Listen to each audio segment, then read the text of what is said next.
Vítajte priatelia v ďalšej časti podcastu z druhej strany, ktorý je venovaný ľuďom, ktorí majú čo to povedať do realizácie a plánovania svadieb.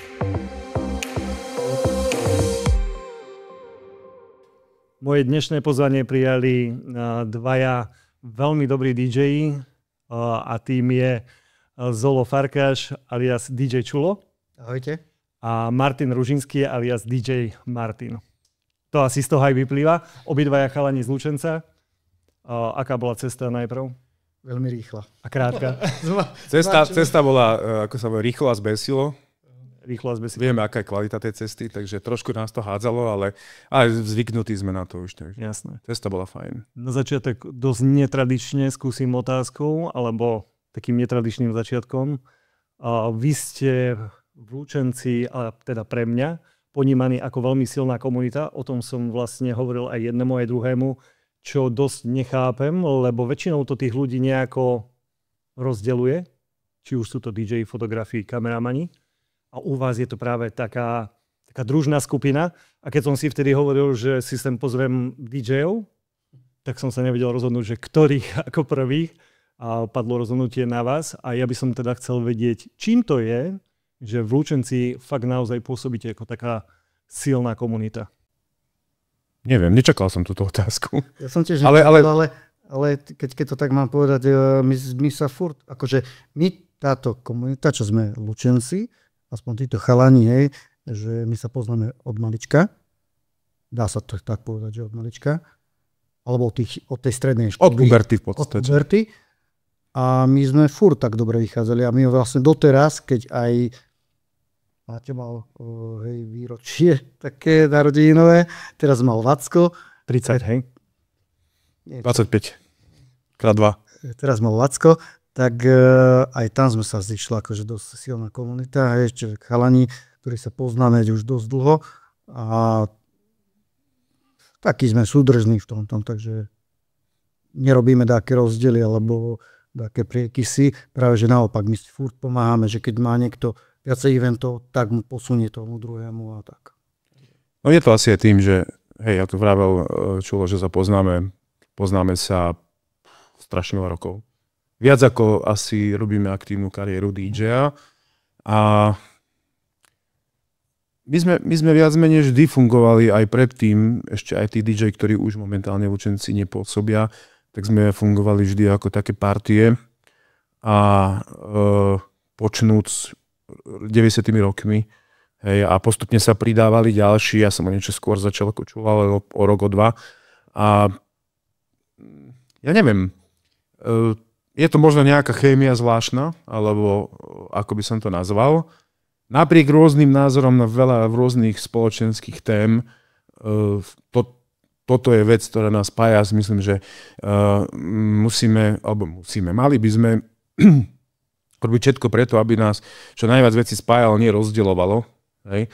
A napriek tomu, že sme konkurencia, tak dobre vieme, že nie sme my, akože Lučenec, okres, ako nejaké ako samostatný ostrov, hej? Že my máme aj konkurencie na celom Slovensku, dokonca aj mimo. A proste je vždy lepšie, výhodnejšie spolupracovať, ako sa v úvodzovkách byť. Hej?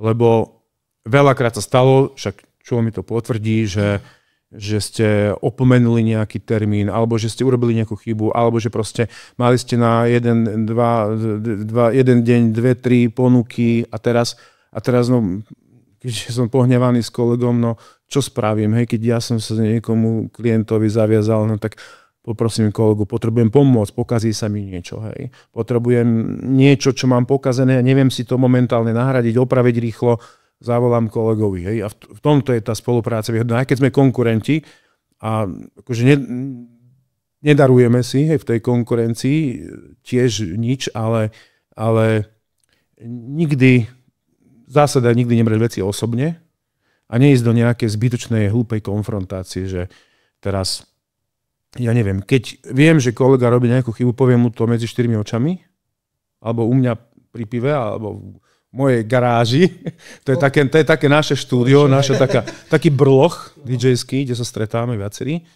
A radšej to povieme tam, ale nerobíme, poviem to verejne pred inými možnými klientami alebo pred verejnosťou, že tento a ten tam to urobila, toto sú zásadné veci a keďže vyhýbame sa týmto negatívnym aspektom, tak potom nie je dôvod, prečo nespolupracovať. Hej? Alebo nie je dôvod nemať takúto komunitu alebo nefungovať takýmto spôsobom. Takisto, keď nás takto osloví, že potrebuje, ja už som momentálne vtedy obsadený a potrebuje kontakt, tak dám na viacerých kontakt a keď mi dá položiť otázku, že ktorý je z nich najlepší. Ja im to nepoviem nikdy, lebo to je moja veľmi subjektívna vec, že hej, mne sa môže páčiť niečo iné, ako sa páči im. Takže ja dám tie kontakty a ja som tak v kútichu duše dúfal, že to presne takýmto spôsobom zodpovieš, Maťo, že presne kvôli tomu, že vy si viete tú komunitu v podstate potom zosilniť tým, že sa medzi sebou či už posúvate, hej, alebo si pomôžete nejakým spôsobom. A dúfam, že to, vieš, viacerí uvidia aj z iných odvetví, či sú to už hovorím fotografie, alebo sú to kameramani, alebo či sú to, ja neviem, svadobné salóny. A presne takto by to malo fungovať, hej. Vieme, že to tak nie všade funguje a u vás je to pre mňa obdivuhodné, že to tak je. OK, skúsme teda sa vrátiť na úplný začiatok. A Zoli, ty, ako si začal? Ako si sa k tomu dostal? Kde prišiel ten nápad? Toto som presne vedel, že to sa stalo. Jasné, to je inak v každom podcaste, čo sa týka DJingu, keď som akože pozeral takéto podcasty niektoré. No, kde som začal? Začal som skoro ako každý, že ešte v tých tínedžerských, možno ešte v detských časoch, lebo moja prvá diskotéka bola kde v pionierskom tábore, ale rok ti nepoviem, to neviem. To ešte boli také začiatky, že magnetofóny, ale to som ešte len chcel robiť, lebo vlastne kde som chodil do tých táborov, tak tam bol skupinový vedúci, ktorý mal velikánsky, neviem, či mal Grundig alebo niečo také, dvojkazeťák a on nám robil diskotéky.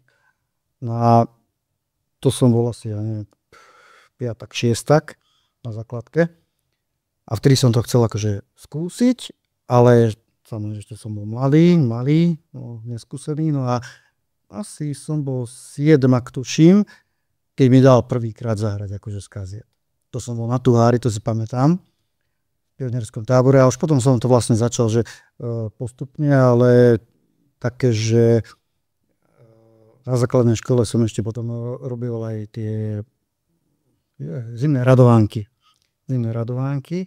a najskôr mi to skupinová vedúca tam nechcela dovoliť, potom mi to dovolila a tak sa jej to zapáčilo, že som už potom mohol robiť aj na takom Apexe, hej, vonka. Že normálne aj Rubaňsko, že ľudia mohli akože prísť. A vtedy som ja akože nemoderoval a to boli vlastne ešte nebolo mixovanie. Jeden kazeťák, výmena kazety. A pamätám, že už keď som bol v 8, odchádzal som zo základnej školy, tak poslednú som robil vlastne diskotéku môj spolužiak Jano Jackuliak. On bol vlastne ročníkový spolužiak, on bol C-čkar, ja som bol D-čkar, no už vtedy vlastne chcel moderovať takéto veci, ja som nie, takže ja som ale vždy chcel mixovať. No a už potom, keďže chalani, Maťo, Vácko a spol, Daňo Starové, oni už hrávali dlhšie a keďže sme boli taká komunita, že oni už boli starší, hej, takže bolo to také, že najskôr som im robieval káblikára. Prešiel si všetkými funkciami. To je nová profesia. Káblikár. V DJskom priemysle je to nová profesia. No a pozdejšie už potom vlastne boli tie ďalšie akcie. Ale začalo to tým na tej základnej škole. A spomenieš si niekde na ten moment, kedy sa to nejako preklopilo na svadby? Na svadbách, vlastne svadby som začínal. Na svadby som chodil ešte s Daňom Starovem ako jeho pomocník. A on tuším išiel na vojnu, vtedy ste nastúpili vy s Vackom, ale potom vlastne, keď už vy ste vlastne sa od neho oddelili a on nemal s kým chodiť, tak ja som vlastne sa dostal do toho, že začal som jemu pomáhať, s ním som hrávať a už potom to išlo. Teraz ma vlastne napadlo, že u vás je to asi o niečo jednoduchšie sa na tie svadby dostať, ako myslím na tom samom začiatku, pretože ideš ako pomocník niekoho, niečo pomôcť, tam ťa to možno osloví a začneš. Ako fotograf to máš trošku ťažšie, vieš, lebo to ťa nezoberie nikto, lebo nikto si nechce vychovať svoju konkurenciu. Hej? Ako u vás, preto opäť, to je to, čo som hovoril na začiatku, že tým, ako ste súdržná komunita, vieš, zoberieš si niekoho pomôcť, ktorý tiež hráva, automaticky vie, že ten človek, ak to raz skúša, tak s tým pôjde ďalej. Máte a ty? Ja to trošku skrátim, nebudem taký dlhý. Dúfam teda. Vyhnem sa tým obligátnym, ja som začal v 12 rokoch a tam. Ako je pravda, že prvý kontakt s niečím, čo sa dnes volá diskotéka, alebo DJing, som mal v 12 rokoch, ale som netušil, že sa to tak volá, ani som nevedel, že to robím, hej. To bola taká podniková chata našich rodičov, našej rodiny a celkovo podniku, kde celá moja rodina pracovala. No a tak bolo to na Uhorskom niekde na vrchoch. No a ja som tam, už keď všetci boli pripití, tak som tam s Kotúčákom im púšťal pesničky. Hej. To bolo všetko. Hej. To som robil asi 3-4 krát, keď som mal 12 rokov, ale už potom... Prvý dotyk. Áno, ale ja som to netušil, že to sa volá DJing. Ja som to vôbec nevedel. Hej. No a potom... Ja som sa tomu vôbec neplánoval venovať, ja som chcel byť vojenský letec, tam pilota som chcel robiť, to som nemohol. Chodil som na vojenskú školu leteckú do Košic a ja som úplne iné veci chcel robiť. Skôr ma zaujímala elektrotechnika a technika a takéto veci. K tomu ma viedli vlastne aj otec, aj jeho kolegovia. No a to ma aj bavilo a to ma aj zaujímalo a DJing bol pre mňa taká, že ja som bol metalista totiž, že je diskotéková hudba pre mňa. No akože no-go zóna. Hej. A potom zrazu spomenutý náš kolega Daniel Starovek, ktorý má o 2 dní tiež také okrúhle výročie. Zajtra, ale v piatok má oslavu. A to je taký spoločný menovateľ nás dvoch, hej, ktorý... Keďže ja som sa venoval elektrotechnike a v tej dobe, tých začiatkom 90. rokov, 91, ešte nebola dostupná a lacná a ani tá kvalitná tá audiotechnika ako dnes, tak som mu opravoval rôzne prístroje. Hej. No a takto som sa dostal, akože privoňal vôbec k DJingu a postupne došlo k tomu, že v istých situáciách, nejdem detailne hovoriť v akých, som musel nahradiť, zaskočiť toho nášho tutora, keď to tak môžem nazvať a chcel som či nechcel, musel som robiť DJ-a, aj keď som o tom nevedel nič a nejako mi to zachutilo, ako sa hovorí, že s jedlom rastie chuť a takýmto spôsobom, že doslova ma hodili do vody, lebo však mal som nejaký pocit odpovednosti a nechcel som nechať, aby sa kolega potopil, tak teda zaskočím zaňho a púšťal som pesničky. Lepšie mi išlo to moderovanie, lebo ja som taký, že radšej rozprávam, ako som púšťal. Teraz to robím už naopak. A taky niekedy boli tak akože veľmi moderované tie diskotéky. Áno, takže ja som ešte bol asi tá generácia, že viac moderovala ako mixovala, ale ja som nevedel ani o dramaturgii hudobnej nič. Čiže ja som začínal úplne ako slepé kura a tuto sa postáva, tuto púšťaj a rob čo vieš, ako najlepšie vieš. Presne. No. Takže takto Dane bol v tom akože expert. A takto som sa proste... A takto som proste prišiel tomu na chuť. A ako už spomenul kolega Čulo, Daňo, ten náš kolega, náš spoločný, taký, nie učiteľ, ale taký tutor, on išiel na vojenskú službu, no a mal nabukovaných veľa eventov, veľa akcií. A teraz čo? Tak sme sa ja som sa ešte Čulo vtedy veľmi nehrával, ja som sa spojil s kolegom Peťom Václavíkom, alias s DJ Váckom, ktorý bol skúsenejší, predsa len hrával v živej kapele rodinnej a už chodili na svadby, chodili na oslavy, chodili na plesy. Takže ja som sa do toho báli sám, tak som si privolal ako parťáka a boli sme ako duo, ako duet, ako dvojica. A takto sme fungovali asi 3-4 roky, ak sa nemýlim. No a takto to vlastne začalo. Hej, celá moja tá DJ-ská kariéra, postupne som samozrejme naštudoval veci, od časopisy som od Discoboxu cez zahraničné, potom skôr sme sledovali, pozerali sme už trendy, hej, nejaké videá už boli dostupné, YouTube neexistoval, ale niečo sa už dalo pozrieť, vtedy aj na STVčke bežala taká relácia pre mladých a tam boli pozvaní rôzni DJ aj ukazovali rôzne také techniky, majster mixovaní, tam bol Henrik Tomko a takto som sa... Studio Kontakt. A takto som sa vlastne dostal k tomuto. Paradoxne mňa vôbec svadby nezaujímali. Pre mňa bola svadba, že nuda, že nič. Že to není pre mňa. Čo svadba? To jednak jednej, to isté, ten istý kultúrák, alebo vieme, ako vyzerajú kultúráky predtým na jedno kopyto. Celkovo prostredie, celkovo tá dramaturgia, ten priebeh svadby bol úplne jak cez kopírak. Mne sa to zdalo strašne nudné, aj hudobne. Hej. A ešte v tej dobe DJ neboli tak často volaní na tie svadby. Viac živé kapely chodili.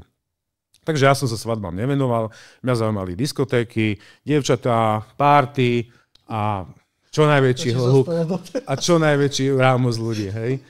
No a takto som robil 23 rokov diskotéky. Ako viac menej len svadby minimálne. Stužkové áno, nejaké študentské plesy. Proste všade, kde boli mladí, to bolo moje a kde boli svadby, tak to som posúval kolegovi Vackovi alebo ďalším, že toto ja chlapci nejdem robiť, alebo nechcem. No a toto sa zlomilo v roku 2014, asi 10 rokov dozadu, že už ma diskotéky prestali baviť, ako diskotéky, ako také. Aj kluby zanikli, aj celkovo tá generácia sa vymenila, hej, tá generácia Z, X, či ktoré sú to. Hej. Proste im preferujú inú formu zábavy.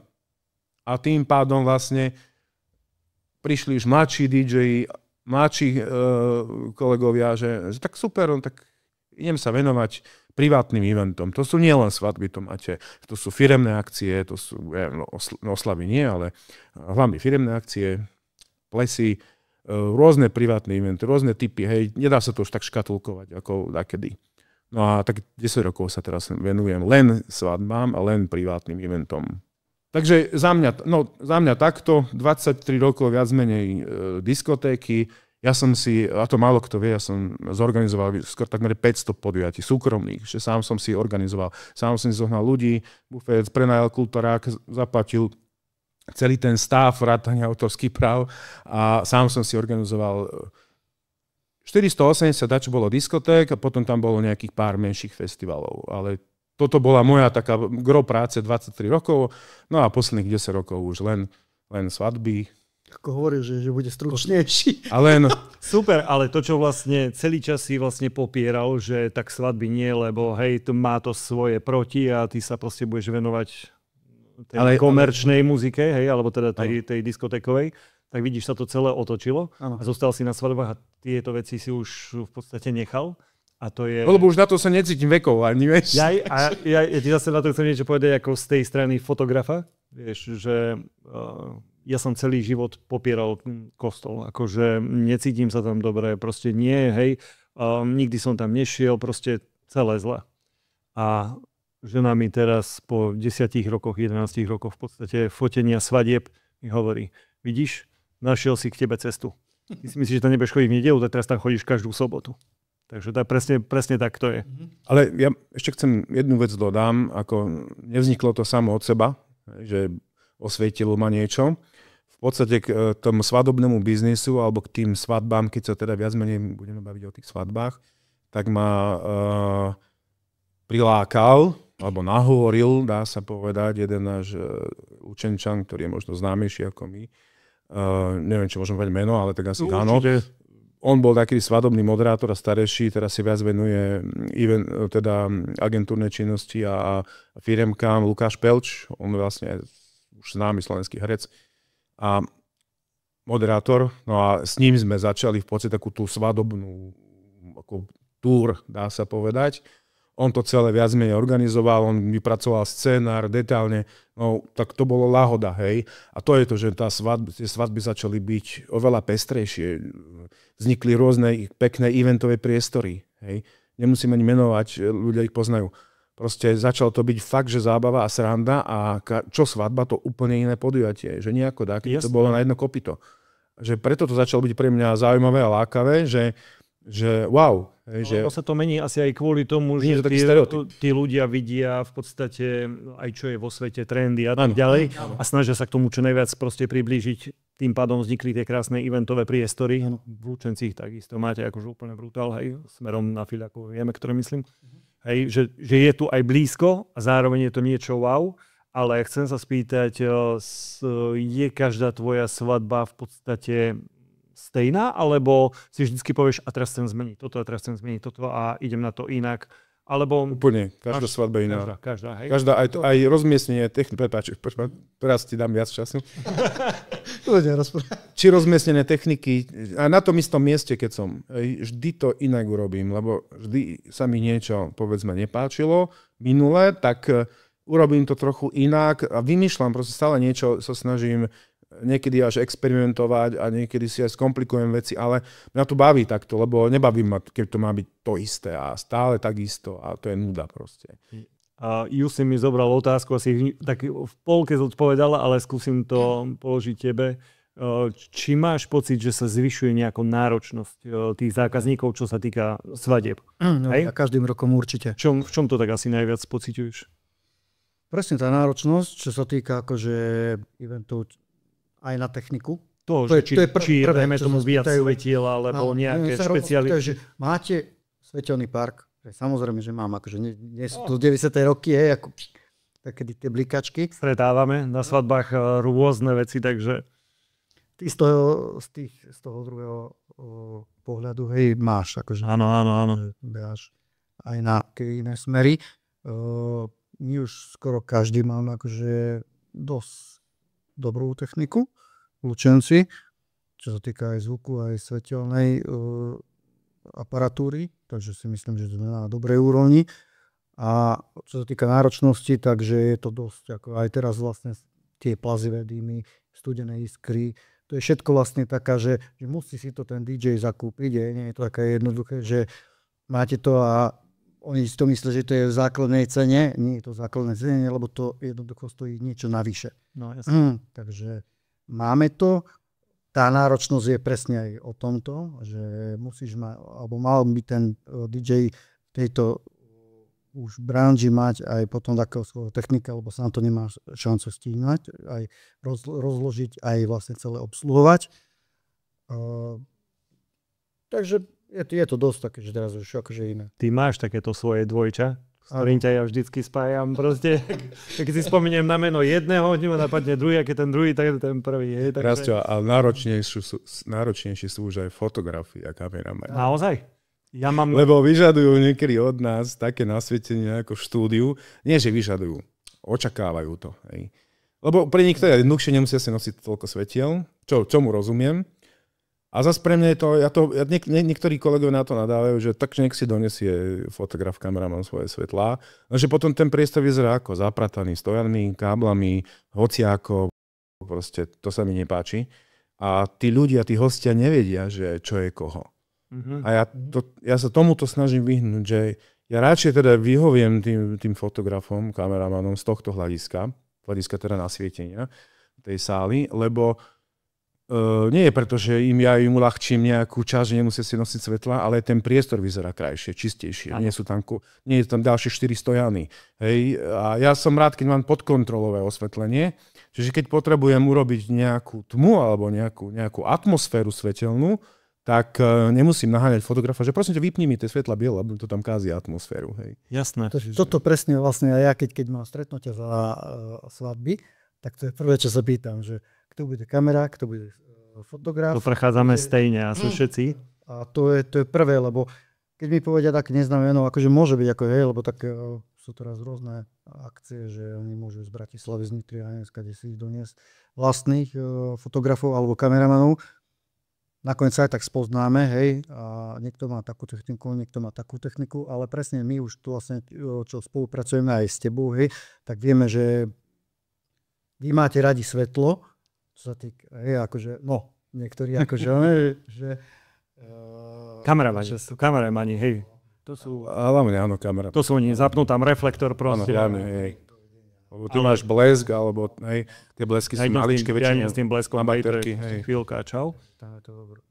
Ale to ja sám za seba vlastne, že sám za seba vlastne poviem, že ja z tej pozície fotografa už v tej danej sále som veľmi nenáročný. Ja mám vlastne iba také dve požiadavky. Jedna je, že keď si idem niečo ešte fotiť, aby nebola strašne zadýmená, lebo to mám jasné, to mám potom riečné fotky, to je jedna.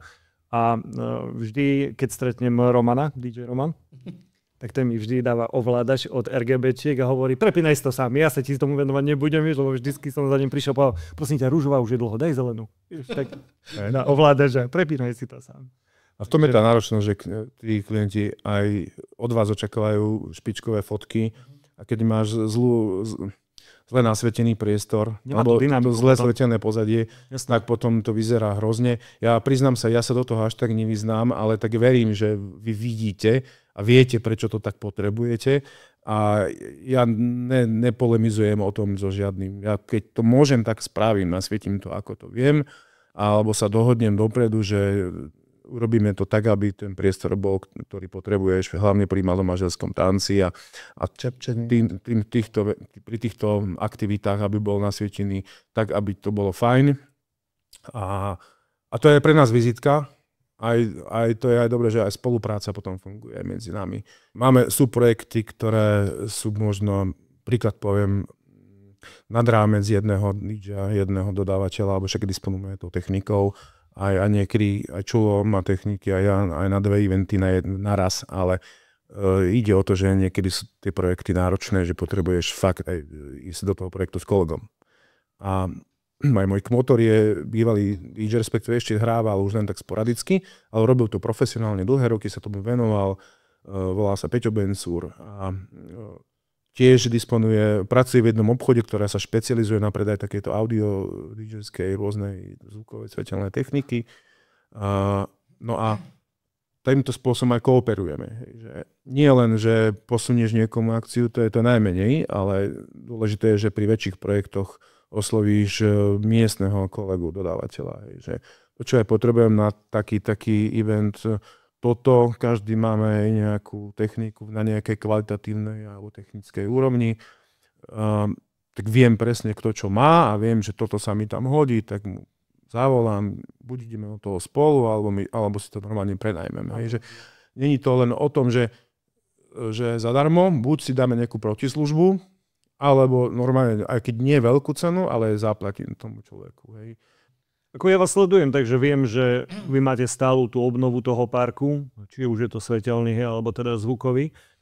Preto rozlišujem svadobných DJov a svadobných DJov, lebo naozaj ja keď na ňu prídem na tú svadbu a vidím, že niekto tam je, pozriem si zhruba, ako to tam vyzerá, hej, tak už vieš, či sa ti bude dobre fotiť, či odozdáš, už tedy vieš, či budeš odozdávať dobré veci. Hej. Samozrejme záleží aj o to, ako sa tí ľudia budú baviť. Zase záleží len od toho DJ-a, pretože som povedal, že to je pre mňa najhlavnejší človek na svadbe od 4:00 po obedia až do samého rána. Ako on zahrá, tak sa ľudia budú baviť, ako sa ľudia budú baviť, tak ja budem mať fotky. Ale zase aj to nasvietenie tej danej sály, pre mňa je veľmi dôležité, aby tie fotky mali dynamiku, aby to malo nejakú proste pestrosť, hej. A sú takí, čo proste to raz kúpia a už s tým išli proste 30 rokov, hej, a už sa snažia z toho len ťažiť a vtedy v podstate je dôležité, že si buď doniesť nejaké svetlá, ako myslím ako fotograf, hej, alebo kameraman to veľmi asi neriešia, ale fotografii veľmi, že si donesú vlastné, ale u vás vidím, hovorím, že stále niečo obnova a to je fajn, to je super. To len toľko, čo sa týka techniky, ako som chcel ešte dokončiť. Keď už hovorím o tej náročnosti tých zákazníkov, tak oni tiež presne ako si ty spomínal, že vidia, ako tie svadby prebiehajú, keď tu majú tú skúsenosť, lebo musíme zase jedna poznámka, nie každý, kto ide mať svadbu, bol v živote na svadbe. Sú klienti, ktorí v živote neboli na svadbe a nevedia, čo od toho očakávať. Preto je pre nich možno aj dobre počuť tieto slová, ako to vlastne celé prebieha, ešte to možno trošku rozvinieme.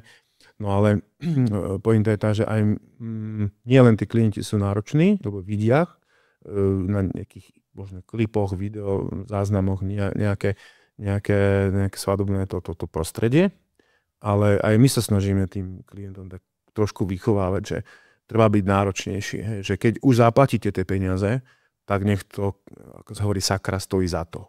Hej, že už to, nech to má tie gule, ako sa hovorí, že či už tie ozvučenia, lebo veľa ľudí to možno nevníma ako dôležitú vec, to ozvučenie. Napríklad ozvučenie, hej.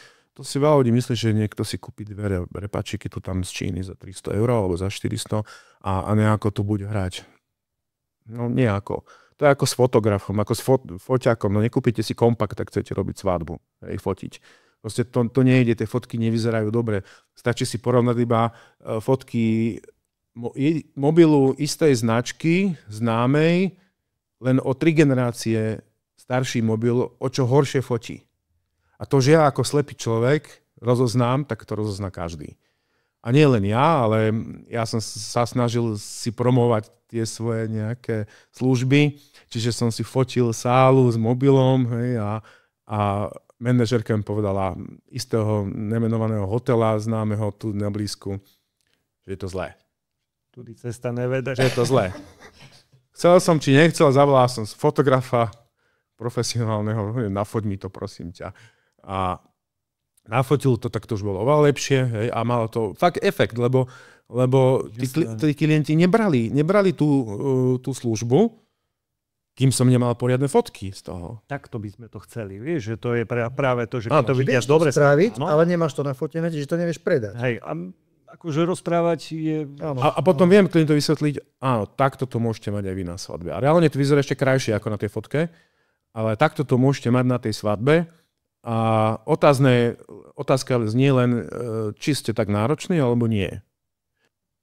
No, každopádne to vyzerá aj veľmi profesionálne. Hej, lebo ja keď som vás prvýkrát stretol, je to tak, ja som prvýkrát a som si hovoril, prišiel na svadbu DJ a prišiel s vlastným osvetľovačom, ktorý sa staral o svoju časť techniky, on sa staral o svoju, on si hovoril, krása, to v tom Lučenci to tu váľajú, akože to je fakt. A máte nejakú takú, ako teraz fakt takú otázku, že spomínate si na nejakú svadbu, kde ste zažili nejaký, ale že extrém v rámci objednávky, že niečo veľmi extrémne od vás požadovali? Sú svadby, ktoré trvali 2 dní a bolo treba tam nazvučiť veľa rôznych priestorov, hej. Napríklad. Není to extrém, ale je to taká nie štandardná vec. Hej, väčšinou zahraničné svadby, väčšinou v túto našom zámočku pri Lučenci veľkom, tam niekedy treba zvučiť 3 priestory v jednom čase, hej. Súčasne, lebo tam majú nejaký coffee break, tam majú nejaké pohostenie, tam je nejaký obrad, tam je nejaká chill-out zóna, áno, hej. Áno. A potom je hlavná sála, tá sa zvučí ešte dokonca 2, niekedy v 3 zónach, lebo je to veľmi dlhá sála. Rovno tam som to nedávno zažil, že to bolo zvučené asi na 6 miestach, takže aby mali všade po troškách takého chillu. To sú nároky, ale ani nie, že by to klient vyžadoval, ale keď my chceme to urobiť dobre, tak neurobím si hanbu tým, že tam dám 2 repráky. Proste ja neviem, niekto to možno považuje a zažili sme taký, že tam boli s 2 reprákmi a potom to znelo zle, ale ľudia možno nechápali prečo, ale zistili, že to neznie dobre. A potom som tam prišiel, neviem, že som tam jediný a prvý, ktorý to vie nazvučiť, ale zistili to viacerí, že ak chceme napríklad také zložitejšie priestory nazvučiť, tak nemusí byť ani klient nejaký extrémista, ale ten priestor je extrémny. A teraz sa dostanem k jednej takej záľudnosti. Cena DJ-ov na svadbách, hej. OK, to ako riešiť nebudeme, ale aby ľudia, a hlavne teda aj nevesty budúce, možno pochopili, prečo tá cena je tam, kde je, hej, nastavená. Chalani, skúste povedať, koľko máte v tom nasypaných peňazí? Ktoré sa vám samozrejme každý rok sa vám tie náklady zvyšujú, pretože vy ten park obnovujete, či už je to, ako sme povedali, svetelný alebo zvukový, ale možno len tak odhadom, aby mali tí ľudia vôbec predstavu, koľko takéto niečo vôbec stojí. Akože neviem, ja môžem povedať okolo 30-35 tisíc mám v tom. OK, koľko to každý rok stratí? Toto nemám vôbec. Tak morálna hodnota tomu klesá rýchlejšie, lebo však tá obnova, inovácie sú oveľa rýchlejšie ako... Práve, že prichádza aj nová technika, to pôvodné strácanie ako hodnotu, už to v živote nepredáš za toľko, ako si to kúpil. Hej? Raz čo tak pri svetlách je to inak. Pri svetelnej technike je to 3 roky. 3? Za 3 roky to musí zarobiť na seba. Len či to nie je náhodou tak, že kým sa v podstate dopracuješ k tej cene, že sa ti to už konečne začína, alebo sa ti to nejako splatilo? Chceš vedieť jednu sumu teraz? Nie, akože myslím to, že keď je zle nastavená v podstate tá suma, hej, toho DJ-a, tak kým sa dostaneš v tej sume, že si kvázi už zaplatil všetok aparát, tak si už vlastne musíš nakúpať nový a je to taký jeden začarovaný kruh. Áno. Hej. A niekto si práve, možno, že nebudeme hovoriť o priamých sumách, ale iba som chcel, aby vlastne ľudia, hlavne nevesty, vedeli to, že tá suma, ktorú si ten DJ pýta, je adekvátna k tomu všetkému, pretože je tam nejaká amortizácia tej techniky. Hej, máš vozidlo, musíš si platiť svoje v podstate veci, ktoré máš. Ekonomické to nie je až taká úplná výhra. Nie. Nie je to žiadny lukratívny biznis. Je to v podstate na úrovni nejakej, tá zisková marža pri tom počte eventov priemernom, bavíme sa o nejakých 50, 60, možno viacerých eventoch do roka. Niekto má 100, ale nie všetky sú svadby, samozrejme, sú tam aj eventy, my robíme komplexné služby, nielen čo sa týka svadieb, ale aj čo sa týka ozvučenia, osvetlenia, rôzne typy eventov. Tuto kolega Čulo rád sa venuje takým tým retro parties, tých je celkom do roka možno aj 10, potom samozrejme firemky, oslavy a takéto eventy.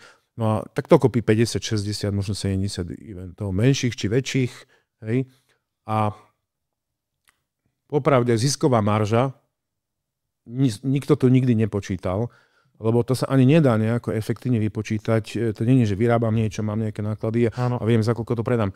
Ale zisková marža pri tomto type úvodzovkách podnikania alebo umeleckej činnosti je možno 20%. 20. Že bavíme sa o čistom zisku, keď už zaplatíte nejakú amortizáciu, odloží sa niečo na budúci nákup, hej, čiže nejaká návratnosť tej techniky, niečo sa odloží do rezervy, nejaké odvody, náklady aj na prepravu na pomocníka, keď vám niekto ide pomôcť, ten tam tiež nebude zadarmo. To je to, že hej, presne to si treba uvedomiť, že vy tú celú techniku musíte, to čo predchádza vlastne pred svadbou, celú nachystať, priviesť ju, opäť auto, pomocníci a posledné to aj naspäť. A nie len to. Keď si zoberieme, že ten posun z tých 90 rokov, že keď sme chodili napríklad naozaj 2 repráčiky, 3 efekty, 1 zosúľovač, 2 prehrávače, mix pult a nič. Ty si nosil 6 efektov minimálne. No dobre. Ja som vždy... Ja som nosil 3 a Čulo 6. Áno, vždy som... Lebo on potreboval obvešaný byť efektami. A tak aj to je... Ale či som to vedel stihnúť za takú pol hodinu, 3/4 hodinu, hej. Teraz tej techniky je kvantum, že toto akože si to naozaj... Nenosíš viac svetiel, len sa to zložitejšie zapája a pamätáš si, kedy si nemal, ako teraz máš stojany také rôzne. Áno. A teraz to všetko, ak chceš to pekne rozložiť a chceš to vhodne umiestniť, lebo však aj to nie je jedno, ako to umiestniš, aby to malo ten efekt. Áno. A týmto zabiješ veľa času.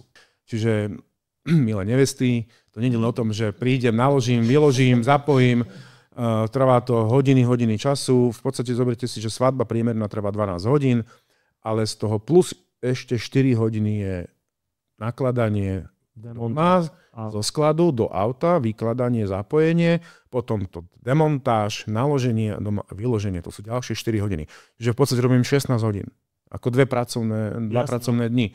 Hej. A to nie je všetko. Celý týždeň predtým je to samozrejme príprava na ten event. Kto to nerobí, tak potom to nerobí úplne profesionálne. Ako myslíš, takí, čo prídu na nejaký event alebo na svadbu a vtedy sa začnú rozhodovať? Áno, presne. Príprava, čiže kontrola kabeláže. Toto veľa ľudí teraz podceňuje a my sme tiež boli takí, že sme to v minulosti brali tak, však kúpim si nejaký kábel. Normálne testre? Testre, jasné. Testre. Môj brat je revízny technik, tak má aj iné testre za pár tisíc eur, ale tie využívam tak raz do roka, ale treba všetky káble skontrolovať vizuálne, či sú v poriadku, či tam nie je porušená izolácia, lebo došlo k veľa aj smrteľným úrazom na eventoch kvôli zlej elektroinštalácii. A keďže my pracujeme s elektroinštalačným materiálom, čiže máme nejaké predĺžovacie káble, rôzne prepojovacie káble, rozvádzače, tak potrebujeme mať aspoň základné znalosti.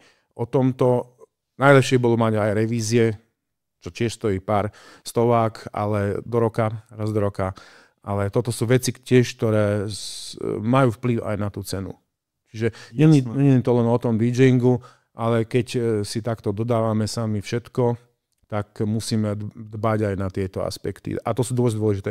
A ide tu o zdravie, bezpečnosť ľudí.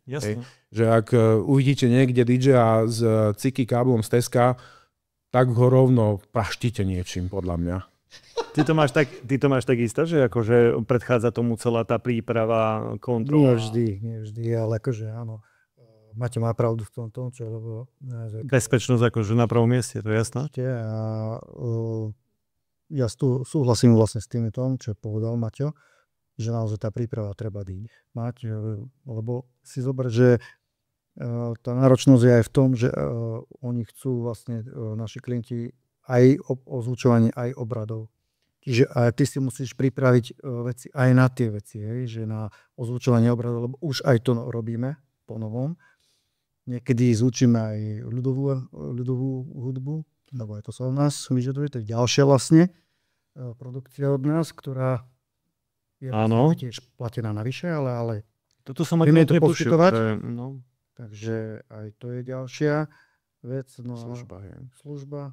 No a to je ďalšia technika, ktorú treba potom nakúpiť. Ale tým pádom aj človek navyše. Lebo ako technicky to ako zvládate, najmä tomu, že príde požiadavka, že chceli by sme v kostole ozvučenie, poviem príklad, niekto tam hrá, alebo nás dvoch, ktorí majú, tie klopové mikrofóny a potom ich máte čakať v sále, kedy tá technika v podstate sa reči. To ide také, že tie eventy, napríklad tej Zlatke, alebo tam sú oprady priamo. Áno, tak to je blízko.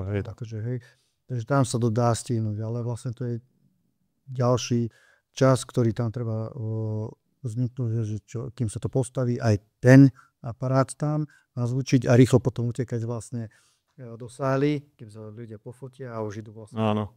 Alebo si väčšinou niekoho k sebe berete, teda, že poprosíš kolegu. Väčšinou áno. Poď mi na hodinku helfnúť. Môžem to robiť aj čisto sám, ale to len v prípade, keď je to niekde to na blízku, že to viem povedzme deň predtým všetko pripraviť. A deň potom rozobrať. A našťastie nám títo prevádzkovateľia eventových priestorov tu v tomto regióne vychádzajú v ústrety, za čím teda veľmi pekne ďakujeme, že nám strážia niekedy tie veci a že teda nám tolerujú to, že si tam robíme tak trošku skladisko 1-2 dní. A že to vyzerá zapratané hrozne, ale tak, že to tolerujú. Takže veľmi pekne ďakujeme všetkým prevádzkovateľom všetkých eventových priestorov v Lučenci aj v okolí, aj v Krtíši, aj všade, povedzme na Slovensku, lebo všade je to údajne tak, že vychádzajú v ústrety DJom, a nielen DJom, ale aj tým firmám, ktoré robia tento servis, ozvučenie, osvetlenie. Vtedy to možno sa dá aj samému, ale veľakrát sa to nedá. Ja som zvučil aj zbor v kostole, aj Roba Opatovského v kostole a zhodou okolností v Galícii, kde musíte prebehnúť do hore kopcom na zámok, potom dole a ešte toto 2-krát zopakovať, čo teda aj kondička musí byť nejaká. A bola to sranda, je to dobrá skúsenosť. Ja si nikdy nesťažujem na takéto veci náročnejšie, ale niekedy to naozaj hraničí s fyzickými možnosťami človeka, lebo však nie som atlét, ktorý zabehne 100 za 9 sekúnd. Ja už vôbec nie hore kopcom a dolu. 9:30. Takže niekedy dosť často treba toho technika, áno. Je to prestíž alebo trest? Ísť tam... Ako toto môžeme ráno povedať náhodou, ale toto si vždycky hovorím, keď vidím príspevok niektorého z vás, že proste Galícia. Ráno je to za trest.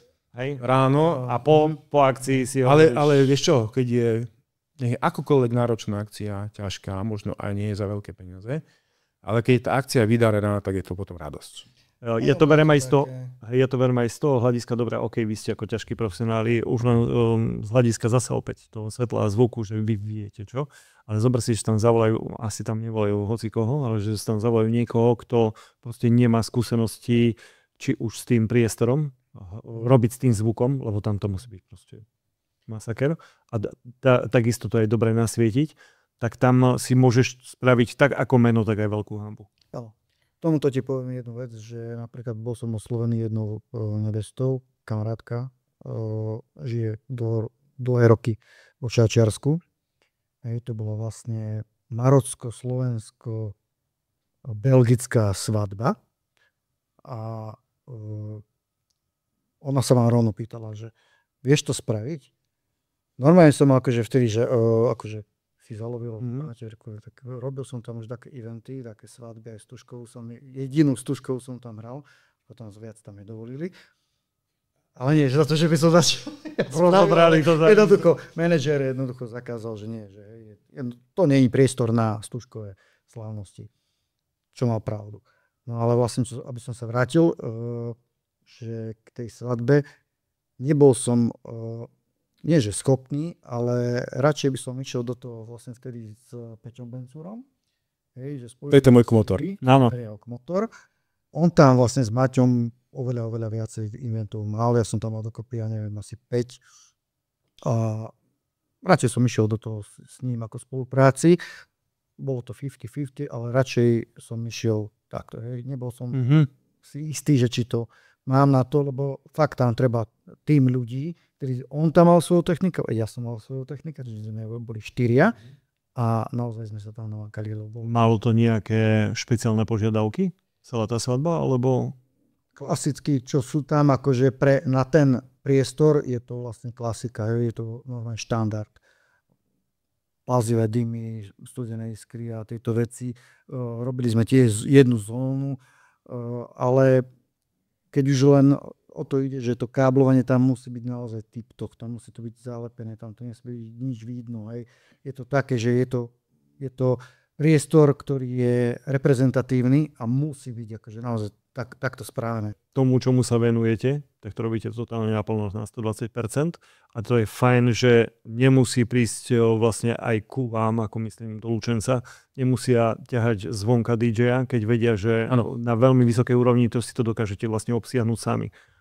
Hej? A teraz nadviažem na to, čo si povedal, celkovo aj ten management napríklad tej Galície, ale nielen Galície, to sa týka aj Momolandu, to sa týka Zlátky, uprednostňujú miestnych dodávateľov. Wow, miestnych. Toto je super. Ale musia mať určitú kvalitu, úroveň. Áno. Ja sa seba nedokážem posúdiť, ale najlepšie to posudzujú iní a vidíme to na tom, že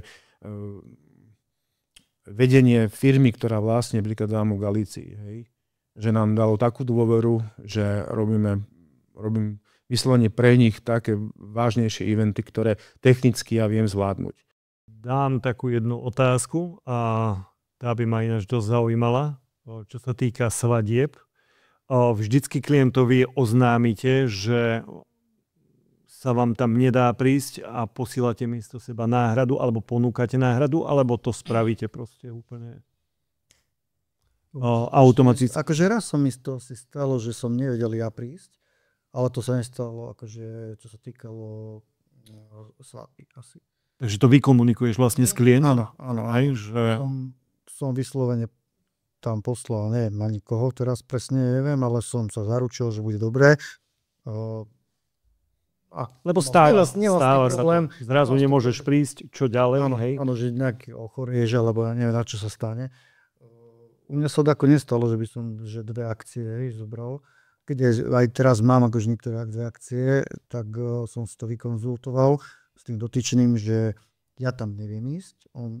Máme 2 akcie, mňa chcel, neviem tam ísť, jednoducho mám už tam skôr zabukovanú svadbu, čiže ja tam neviem ísť, ale viem ti doporučiť akože môjho technika, ktorý je tiež DJ, my sa to v tomto vlastne naozaj doplňame. V tomto to máte skvelé.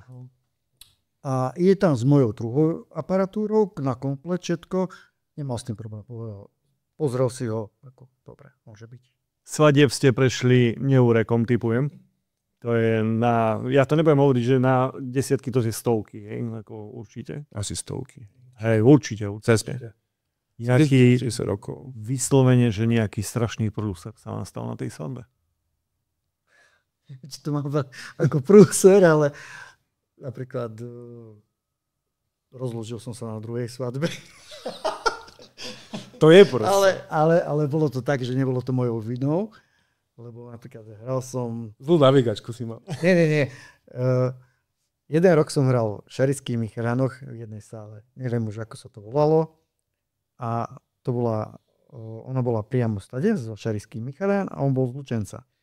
Na druhý rok som hral jej sestre svadbu.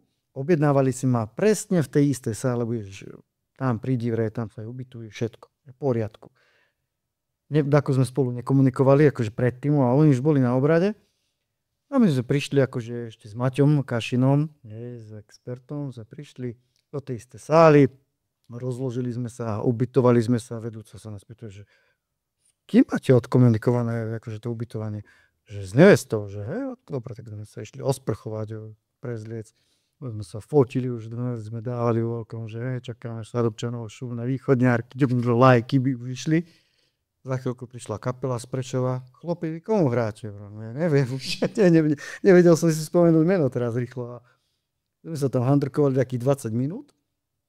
Prišla vedúca, chlapci, vy naozaj vy tu nehráte? Že hráme. Že to bolo tak, kde Červenica pri Sabínovej, úplne 3 dediny, úplne inde. Tak rýchlo sme sa spratali, išli sme tam. Ten vedúci z toho kaštila, ten bol už hotový, že či mal zohľadať takú inú kapelu alebo takého DJ-a. Ale bolo to len o tom, že ste to neodkomunikovali. Ale ona si to zmenila 2 týždne pred... Je takto? A vy ste o tom nevadili? Ona sa akože potom s plačem akože ospravedlňovala, ale jednoducho ona si to zmenila a ona mi to nepovedala. No tak... A vidíš, o čo jednoduchšie tam majú tí, čo donesú iba 2 repráky a 2 svetla? Počuť, hodí to do auta a za pol hodinu je na novom mieste a keď to musí toto všetko rozložiť, tak to je... Dobrú rozcvičku ste mali, no. Tak a ty, Maťo? Fakt, že to... Nespomínam si raz, z posledných 10 rokov asi na žiadny taký problém. A možno raz, že sme prišli trošku pozde a mali sme 20 minút na to, aby sme sa pripravili. Tak a zvládli sme to. To bolo, akože nechápem ako, ale dobre.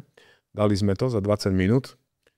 A to sme pri Nitre hrali v takej pále Jelšava, či Jelšovo, aké Jelšava sa to volá, nie Jelšova, Jelšovec, Pálenica Jelšovce, alebo Jelšovec, neviem, pri Nitre. Veľmi pekné miesto, hral sa tam asi 5 krát a presne na prvej svadbe sme tam meškali no mal som problém s autom, pokazilo sa auto, museli sme to prekladať a prišli sme dosť pozde a šofér, náš dnešný technik bol veľmi pomalý. A ja som už očami tlačil, aby išiel rýchlejšie a on 70-80. Tak sme tam došli tak, že 20 minút sme mali na rozloženie, ale našťastie to bola, tí manželia, to bola taká československá svadba a oni už o 9. fapučka a teplákoch a v Raťasoch. Že to bola taká free svadba, také nie nič náročné a dopadla dobre, ale nejaký prúser ťažký na svadbe asi nie. Asi tým, že na všetko sa pripravujeme a každý detail sa snažím ošetriť alebo aspoň byť pripravený na to, tak asi preto sme nezažili za 10 rokov. Vlastne dali akože fotku, že z tej druhej svadby.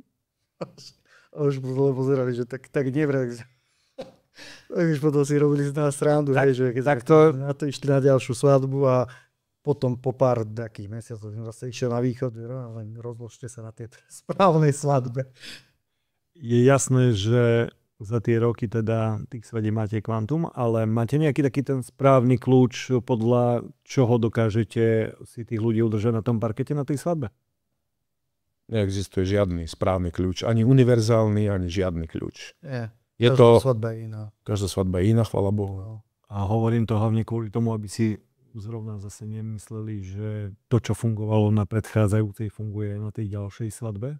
To máte v podstate tých 100 ľudí 100 chutí, alebo 1000 ľudí 1000 chutí. To znamená, že tí ľudia sa menia na tých svadbách a vy si vždycky musíte nájsť to. Tá klientela je rôznorodá. Že ty nevieš vyhoviť všetkým a vlastne to, čo ako vravíš, to, čo bolo pred týždňom, nemusíš platiť. Vlastne na ten ďalší. Stalo sa ti, že si hral na svadbe a proste si tých ľudí tam nedostal? Na parkede? No, jasné. Áno. Hej? Že si mohol robiť čokoľvek a proste nie. Áno, bolo tak. A to je, aké to je ako pre DJ a to musí byť, že prídeš domov a ešte 2 dní podľa mňa rozmýšľaš nad tým, že kde nastala chyba. bolo potom také, že áno, rozmýšľanie a také, že kde som ja urobil chybu. No. Ale nakoniec, keď som sa akože rozprával aj so manželmi, keď ma vyplácali a tak, takže oni povedali, že nebola moja chyba. Jednoducho, tí ľudia, neviem, či sa nechceli vtedy tam zabaviť, že bolo tam jednoducho, všetko možné som prešiel zľava doprava, neviem, rôzne žánre, aby som ich tam dostal. Nie. Jednoducho, je taká. No, stane sa to. Ako hovorí náš známy slovenský DJ Mirko EKG, svadba je najťažšia akcia pre DJ-a. A nielen on to hovorí, ale viacerí to hovoria, lebo svadba je povinná jazda pre tých, ktorých tam pozvú, tí manželia. Aj keď tam možno nechcú ísť, ale zo slušnosti idú. A nemajú úmysle sa ani len baviť. Hej. Idú sa najesť, pobudnú tam. Áno, lebo na diskotéku ideš tým, že sa ideš zabaviť. Ale na svadbu je to povinná jazda. Máš pravdu. Pre niekoho je to proste party, pre niekoho je a ty teraz akože pracuješ s tými ľuďmi a snaž sa ich, čo sa dá, nie je to vôbec vylúčené, že tých ľudí proste namotáš tak, že sa zabavia najlepšie vo svojom živote, ako sa zabavili. Čo je samozrejme super. A to väčšinou sa aj darí, chvála Bohu. Áno, sú svadby, ktoré sú také mŕtvejšie, ale nemusí to byť chyba DJ-a. Určite nie, pretože súčasťou posledných rokov je súčasťou prípravy na svadbu aj taký ten hudobný výžlist, čiže príprava tej hudobnej dramaturgie v kooperácii s manželmi, ktorí si povedia, ako majú predstavu. A je to vec komunikácie, odkomunikovať, že akých tam máte hostí, že a tak ďalej, z akého kraja sú, keď sú z východu, z hora, väčšinou sa tí ľudia veľmi dobre vedia baviť. Hej? A tým pádom vieme prispôsobiť aj ten repertoár, ale vždy je to už súčasťou takej prípravy na každej svadbe, že diskutujeme o tom, že ako si to oni hudobne predstavujú, aké majú oni hudobné preferencie, želania. Samozrejme nie celú svadbu, tam stačí 20-30, ani toľko nie. Takých hudobných typov, dneska má každý skoro Spotify. Vieme, dnešná technológia nám umožňuje doslova ich želania preklopiť a zhmotniť našej technológii, ktorú používame na hudobnú produkciu, teda umeleckú produkciu. A v podstate to zorganizovať, alebo hudobne, dramaturgicky to tak zoradiť, že to je super. Hej. Samozrejme, že mali sme svadby, že taliansku svadbu a poslali mi 300 položkový zoznam talianských svadieb deň pred svadbou, talianských svadieb, deň pred svadbou, to nebola šanca sa to napočúvať. Tak každú jednu prestávku na svadbe, sluchadlá na ušiach, notebook a počúval som každú jednu pesničku. Čo je to zač, ako je to žánrovo, rytmicky, energiu, akú má energiu tá pesnička, to je dôležité, hej. A keďže ja taliansku hudobnú scénu nepoznám asi nikto z nás, tak to bol masaker, hej. Ale dali sme to s odretými ušami, to bolo tiež na zámku. A bola to akože dosť ťažká svadba, lebo ten hlavný ženich bol veľmi premotivovaný. Väčšinou sa hovorí, že nevesty sú premotivované, ale tu bol ženich premotivovaný. On dokázal hrať na strunový nástroj podobný gitare, len maličký.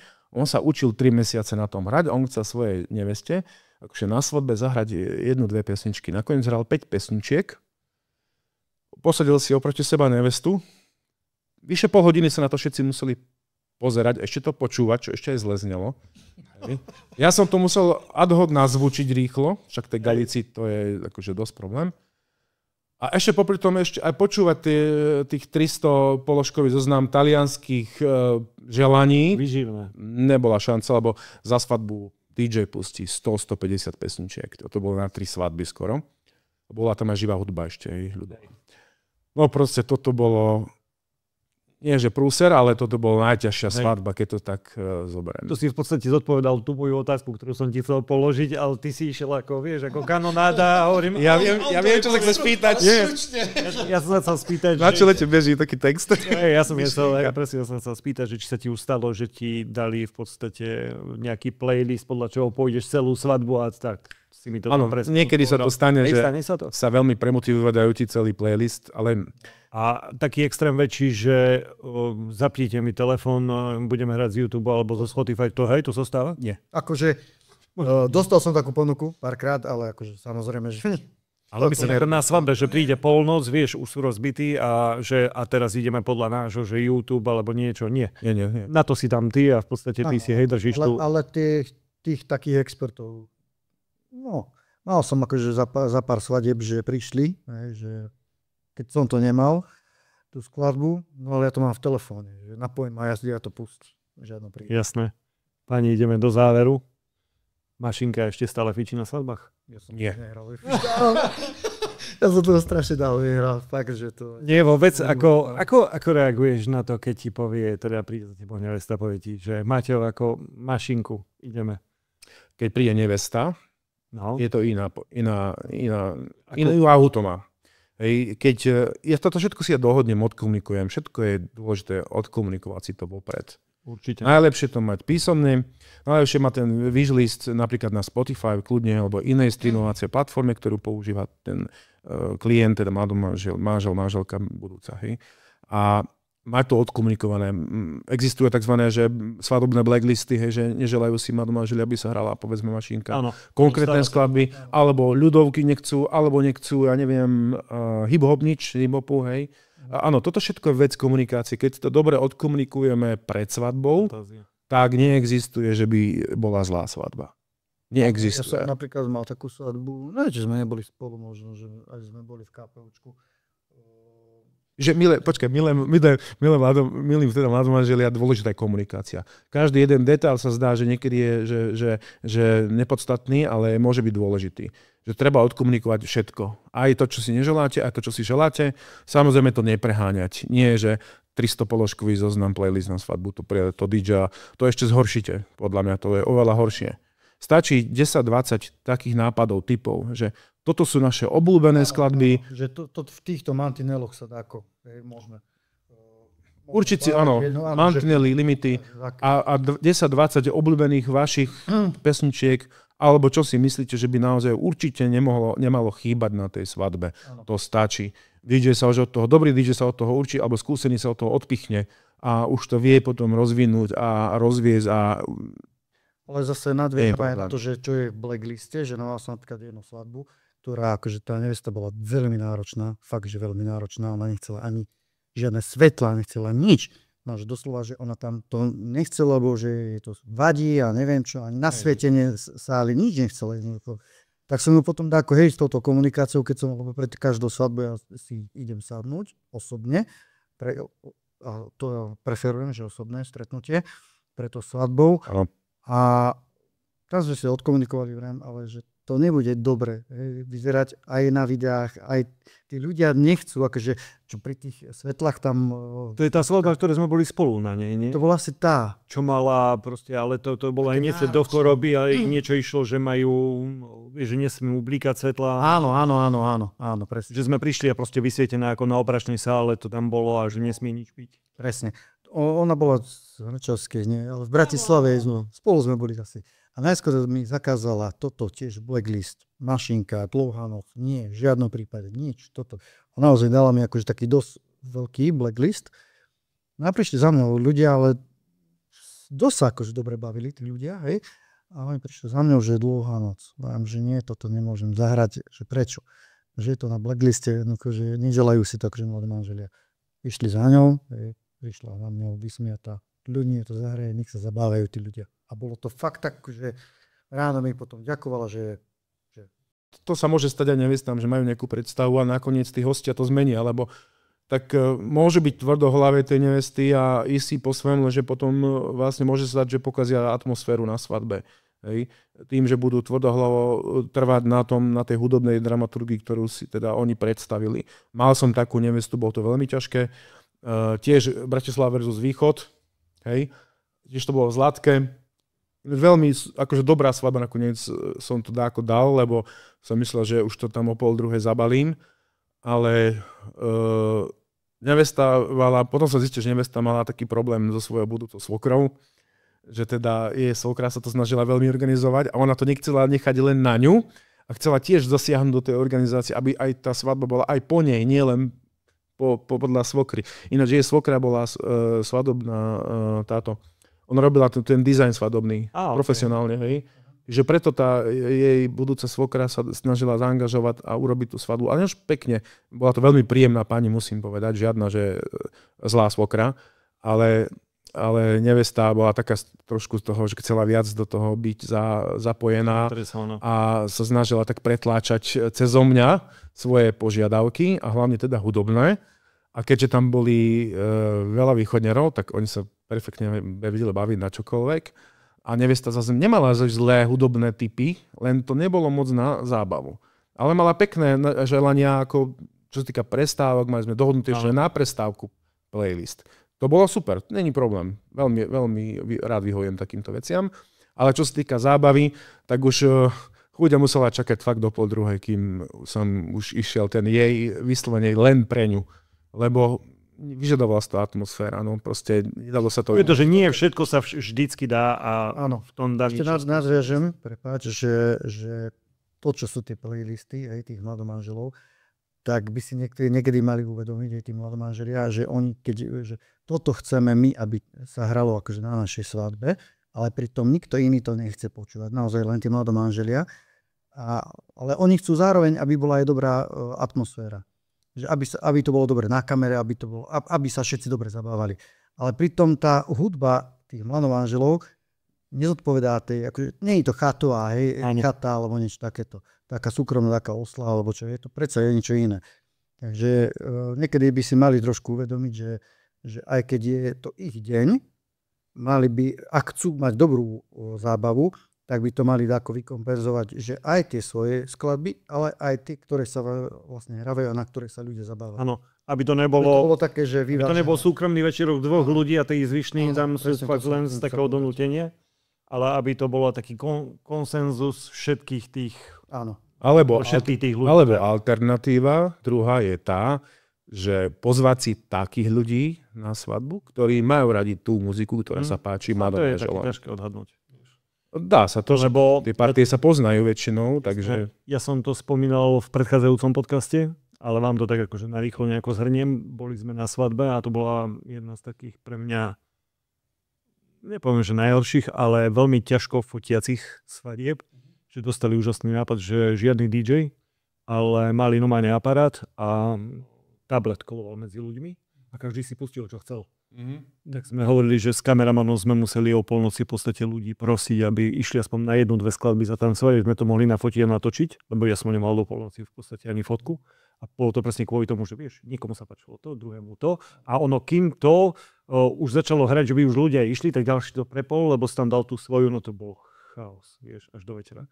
Takže ja si osobne myslím, že vy ste vlastne tí ľudia na tom správnom mieste, lebo vy musíte vedieť, alebo by ste mali vedieť, alebo viete nájsť, ako som hovoril, ten kľúč na ten daný deň pre tých daných ľudí na tej danej svadbe. A od vás záleží, ako tá svadba sa bude vyvíjať od príchodu na sálu až po, ja neviem, 4. 5. hodinu ráno. Hej? Takže od vás to celé, ale celé vážne naozaj záleží. Je niečo, čo by ste chceli ešte tak nejako na záver odkázať tým nevestám? Viem, ako by si nemali vyberať DJ-a. Super. To je môj názor. Berte to ako môj subjektívny názor, môže sa s tým niekto stotožniť, niekto nie. Som zvedavý, čo mi na to povieš ty a hlavne keby nejaký kameraman. Nevyberajte si DJ-a podľa zostrihaných videí, klipov, povedzme. Hej. Či to robí nejaký profesionálny producent, videomaker, alebo sám DJ si to robí, podľa tohoto si DJ nevyberáte. Jednoducho, to na tom videu nevidíte. Vy nevidíte priebeh tej svadby, nevidíte, z toho videa nezískate ten reálny pocit, aká bola atmosféra na tej svadbe, aký výkon podal DJ celý večer, od začiatku už po koniec. Zostrihať tie ako sa to hovorí, ten prime, tie highlighty je najjednoduchšie. Len z toho si netvorte obraz o DJ-ovi. To väčšinou o DJ-ovi nepovie takmer nič. Ani o tom evente, ani o tej svadbe. A nehovorím už o tom, že každá svadba je úplne iná. Hej. Tak podľa tohto si nevyberáte určite DJ-a. Ale nevedel by som sa s vami rozprávať ešte hodiny, fakt, lebo ma to aj mňa osobne ako zaujíma. Ale myslím si, že je tak čas poďakovať vám, že ste prijali pozvanie. Tak som vám veľmi vďačný, že ste prišli. Maťo? Martin. Ďakujeme za oslovenie a za možnosť. Martin a DJ Čulo. Ďakujem za pozornosť všetkým. Ďakujeme veľmi pekne, že ste sledovali tento diel a dúfam, že sa takto stretneme asi zase o 2 týždne. Čaute.